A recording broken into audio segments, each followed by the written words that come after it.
ప్రభువునందు నాకు అత్యంత ప్రియమైన దేవుని బిడ్డలారా, మీ అందరికీ మన ప్రభు అయిన యేసుక్రీస్తు వారి పేరిట నా యొక్క శుభాభివందనములు తెలియజేస్తున్నాను.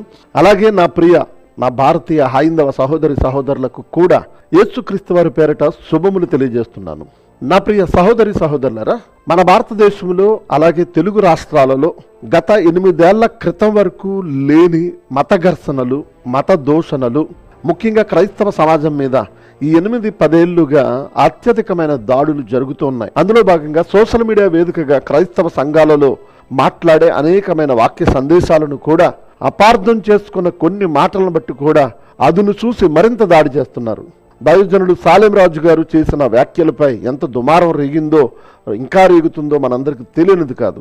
ఆయన ఉద్దేశం అది కాకపోయినా, ఉద్దేశపూర్వకంగా ఆయన వ్యాఖ్యలు చేయకపోయినా, ఒక గంటన్నర ప్రసంగంలోని ఒక చిన్న క్లిప్ని తీసుకుని అది ప్రజలకు అపార్థమయ్యే రీతిలో ఉంది కనుక దానిని మరింత ఫోకస్ చేసి టీవీ మీడియాలో కూడా దానిపై రచ్చ చేసి ఎలాగైనా సాలెం రాజు గారిని అరెస్ట్ చేయాలన్న ఆ ఆలోచనలో హైందవ సమాజంలోని కొంతమంది వారు అదే పనిగా ఆడవాళ్లను ముందు పెట్టి ఇష్టానుసారమైన వ్యాఖ్యలు, దూషణలు చేస్తూనే ఉన్నారు. సేవకులైన వారు, దైవజనులైన వారు ఎవరైనా ఏదైనా మాట్లాడితే చాలు పట్టుకోవడం, క్రైస్తవ్యం అంతటిని అవమానించడం అనేది అదే పనిగా చేస్తున్నారు. మరి కొత్త బిచ్చగాళ్లకు పొద్దురగదు అన్నట్టుగా ఎవరెవరో ఈరోజు తమ అక్కసును వెలగక్కడానికి తెర ముందుకు వస్తున్నారు.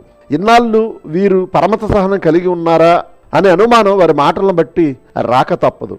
అంటే ఇన్నాళ్ళు వారు మనసుల్లో దాచుకున్నారేమో, సమయం వస్తే కక్కేద్దామన్న ఆలోచనలో విషమంతా హృదయంలో నింపుకుని ఉన్నారేమో నాకైతే తెలియదు. కానీ ఒక అవధాని అతడు ఒక ఇంటర్వ్యూలో అడిగే యాంకర్కి తలతోక తెలియదు, సమాధానం చెప్పే ఈ అవధాని అనే అతనికి కూడా వెనక ముందు ఏమీ తెలియదు, సబ్జెక్టే తెలియదు. అయినా క్రైస్తవ్యాన్ని అనాలి, ఈ సమయంలో దొరికిందే సందు అనేయాలి, తమ అక్కసును వెలగక్కేయాలి, విషాన్ని కక్కేయాలి అన్న రీతిలో ఈ మధ్య చాలా మంది మొదలయ్యారు. వారిలో ఒకరు